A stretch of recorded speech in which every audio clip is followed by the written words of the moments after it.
حضرت داؤد علیہ السلام کے بارے میں اللہ تعالیٰ فرمایا، یاد کرو داؤد کو جو نہایت ہی قوت اور طاقت والے تھے، ان کی حکومت بھی مستحکم تھی۔ اللہ تعالیٰ نے داؤد کو زمین پر خلیفہ بنایا تھا اور حکم دیا کہ اگر لوگ آپ کے پاس کوئی معاملہ لے کر آئیں تو انصاف کے ساتھ فیصلہ کریں۔ ان کی سلطنت میں مظلوموں کو انصاف ملتا تھا اور ظالموں کو سزا دی جاتی تھی۔ حضرت داؤد علیہ السلام رات اور دن عبادت میں مصروف رہتے تھے، اللہ کے ذکر سے کبھی غافل نہیں رہے۔ آپ کے دور حکومت میں کوئی ننگا بھوکا نظر نہیں آتا تھا، غریبوں اور محتاجوں کا خاص خیال رکھتے تھے، اور جب آپ زبور کی تلاوت کرتے تو آپ کی آواز میں دلکشی معلوم ہوتی۔ دوستو، روایت کے مطابق ان کی تلاوت کی آواز سن کر پرندے جمع ہو جاتے تھے، یہ ان کا سب سے بڑا معجزہ تھا۔ کبھی کبھی آپ حضرت ابراہیم علیہ السلام، حضرت یعقوب علیہ السلام اور حضرت اسحاق علیہ السلام کے بارے میں سوچا کرتے تھے کہ اللہ نے ان کو کتنا بلند مرتبے سے نوازا ہے، تو آواز آئی کہ اے داؤد، ان کی یہ بزرگی اس لیے دی گئی کہ وہ ہر مصیبت میں صبر کرتے تھے۔ تو حضرت داؤد علیہ السلام نے کہا، میں بھی مصیبت میں صبر کروں گا تاکہ اللہ کا محبوب بندہ کہلاؤں۔ دوستو، اللہ تعالیٰ نے حضرت داؤد علیہ السلام کو یہ معجزہ عطا کیا تھا کہ جب وہ لوہے کو پکڑتے تو وہ نرم ہو جاتا، اس سے آپ زرہ تیار کرتے اور بنا کر فروخت کرتے۔ شاہی خزانے سے پیسے لینے کی بجائے آپ اپنی محنت سے روزی کماتے تھے۔ حضرت داؤد علیہ السلام کی بنائی ہوئی زرہیں لوگ شوق سے خریدتے تھے اور دشمن پر فتح حاصل کرتے۔ آپ علیہ السلام چرند اور پرند کی بولی سمجھتے تھے۔ بنی اسرائیل میں حضرت موسیٰ علیہ السلام کے بعد حضرت یوشع مبعوث ہوئے۔ انہوں نے کئی جنگیں لڑی، ہر جنگ میں دشمن پر فتح حاصل کرتے، اس لیے جنگجوؤں کو فخر تھا اور وہ اکڑ اکڑ کے چلتے تھے۔ تو اسرائیلیوں کو اللہ کا حکم تھا کہ جب کسی شہر میں جنگ کے بعد داخل ہوں تو غرور نہ کریں، متکبر انسانوں کی طرح نہ بن جائیں۔ لیکن اسرائیلی اللہ کا حکم نہیں مانتے تھے، وہ بہت مغرور ہو چکے تھے۔ اس نافرمانی پر اللہ تعالیٰ نے عذاب نازل کیا۔ اس واقعہ کے بعد بنی اسرائیل میں بہت سے نبی مبعوث ہوئے، جن میں حضرت الیاس علیہ السلام، حضرت یسوع علیہ السلام، یہ دو مشہور پیغمبر گزرے ہیں اور اسرائیلیوں کو راہ ہدایت دکھاتے تھے۔ لیکن حضرت موسیٰ علیہ السلام کی وفات کے 400 سال بعد تک ان میں کوئی بادشاہ نہیں تھا، نہ کوئی سردار تھا، اس لیے طاقتور گروہ ان پر غالب آ جاتا تھا، جس کے نتیجہ میں وہ بدحال اور کمزور ہو چکے تھے، مقابلے میں پسپا ہو جاتے تھے۔ اس زمانے میں حضرت شموئیل علیہ السلام کو اللہ نے نبی بنا کر بھیجا۔ آپ لوگوں کو دین کی دعوت دیتے، نیک کام کرنے کی تلقین کرتے، اور آپ تورات کے حافظ تھے۔ بنی اسرائیل کے بہت سے لوگ آپ پر ایمان لے آئے اور آپ کی تعلیمات پر عمل کرنے لگے۔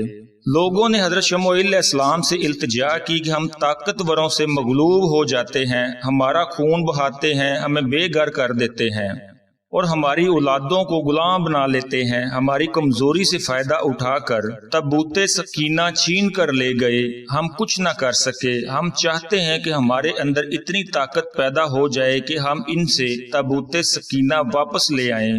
کافروں نے تابوت سکینہ کو لے جا کر بہت نقصان پہنچانا چاہا، لیکن کامیاب نہ ہو سکے۔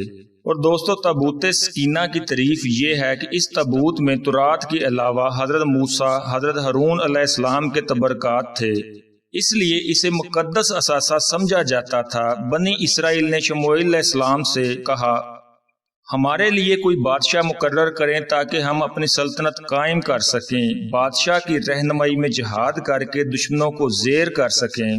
حضرت شموئیل نے ان سے کہا کہ مجھے اس بات کا شبہ ہے کہ تم لوگوں کو اگر جہاد کا حکم دیا تو وہ جہاد کے لیے تیار نہ ہوں گے، کیونکہ تم بزدل اور ڈرپوک ہو چکے ہو۔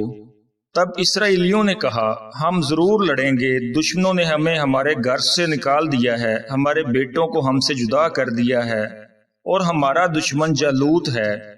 آپ علیہ السلام نے قوم بنی اسرائیل سے کہا، اللہ تعالیٰ طالوت کو تم پر بادشاہ مقرر کرے گا۔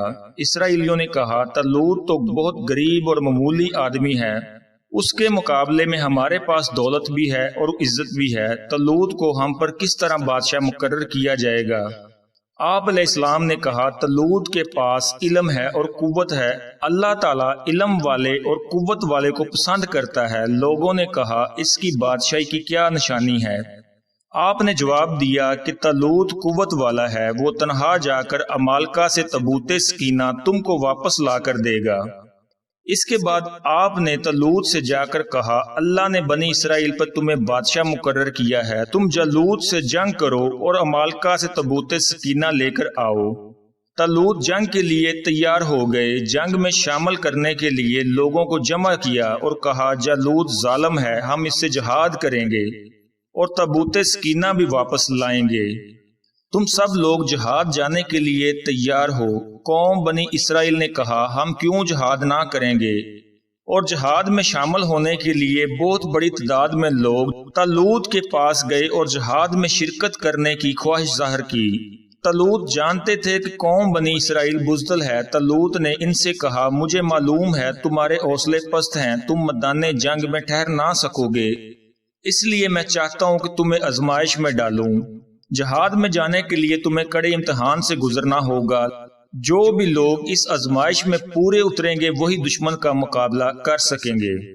طالوت نے جہاد میں جانے والوں سے کہا کہ جب دشمن کا مقابلہ کرنے چلو گے تو تم دیکھو گے کہ راستے میں ایک نہر بہہ رہی ہے، پانی دیکھ کر تم لوگوں کو پیاس محسوس ہوگی، جو لوگ اس نہر کا پانی پیئیں گے وہ ہمارے ساتھ نہیں جائیں گے، اور ہاں اگر حلق تر کرنے کے لیے چلو بھر پیو گے تو کوئی مذائقہ نہیں۔ چنانچہ طالوت کی اس شرط کو سن کر بہت سے لوگ حوصلہ ہار گئے اور واپس لوٹ گئے، اور جن لوگوں کا ایمان پختہ تھا وہ طالوت کے ساتھ روانہ ہوئے۔ راستے میں ایک نہر ملی، کچھ لوگ پیاس برداشت نہ کر سکے، وہ پیٹ بھر کر پانی پی گئے۔ ایسے لوگوں کو طالوت نے علیحدہ کر دیا، اور جن لوگوں نے پیاس برداشت کی وہ طالوت کی فوج میں رہے، دشمن سے مقابلے کے لیے راستہ طے کرتے رہے۔ وہ اللہ پر پختہ یقین رکھتے تھے اور ایمان والے تھے۔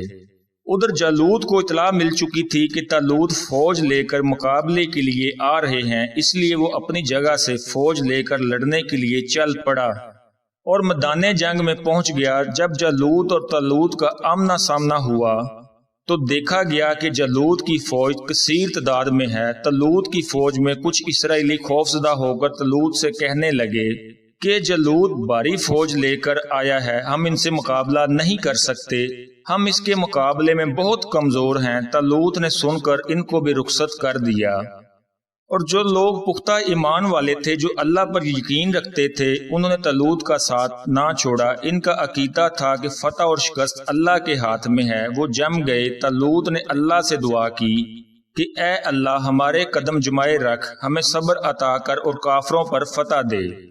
جالوت نے پوری تیاری کے ساتھ آ کر مخاطب ہو کر بنی اسرائیل کے کسی ایک آدمی کو مقابلے کے لیے بلایا۔ طالوت کی فوج میں حضرت داؤد علیہ السلام بھی شامل تھے۔ وہ ابھی چھوٹی عمر کے بچے تھے، کم سنی کے باعث لڑنے کی غرض سے نہیں آئے تھے۔ جب جالوت نے آواز دے کر للکارا تو حضرت داؤد توقع کے خلاف بہادری کے ساتھ آگے بڑھے اور جالوت کا کام تمام کر دیا۔ جو ہی جالوت ہلاک ہوا، جالوت کی فوج کے قدم میدان سے اکھڑ گئے اور بھاگنے لگے، اور میدان طالوت کے ہاتھ آیا۔ حضرت داؤد علیہ السلام کی جرأت اور بہادری دیکھ کر اسرائیلیوں میں خوشی کی لہر دوڑ گئی، اور حضرت داؤد علیہ السلام ہر دل عزیز بن گئے۔ حضرت داؤد علیہ السلام جب پختہ عمر کو پہنچے تو اللہ نے انہیں نبی بنایا اور حضرت داؤد علیہ السلام پر زبور نازل کی۔ آپ نے بنی اسرائیل کی رہنمائی کی، آپ بادشاہ بھی تھے۔ اللہ تعالیٰ نے آپ کو خلیفہ کے لقب سے نوازا۔ دوستو، یہ تھا حضرت داؤد علیہ السلام کا چھوٹا سا تعارف۔ انشاءاللہ نیکسٹ ویڈیو میں حضرت سلیمان علیہ السلام کا مکمل تعارف اور ان کے واقعات آپ لوگوں کی خدمت میں گوش گزار کریں گے، لیکن حسب روایت دوستوں سے گزارش ہے، اگر آپ نے میرے چینل کو سبسکرائب نہیں کیا تو سبسکرائب کریں، اور اگر ویڈیو اچھی لگے تو لائک کیجئے اور ویڈیو کو ثواب کی نیت سے شیئر کیجئے۔ تو ملتے ہیں نیکسٹ ویڈیو میں، تب تک اللہ نگہبان۔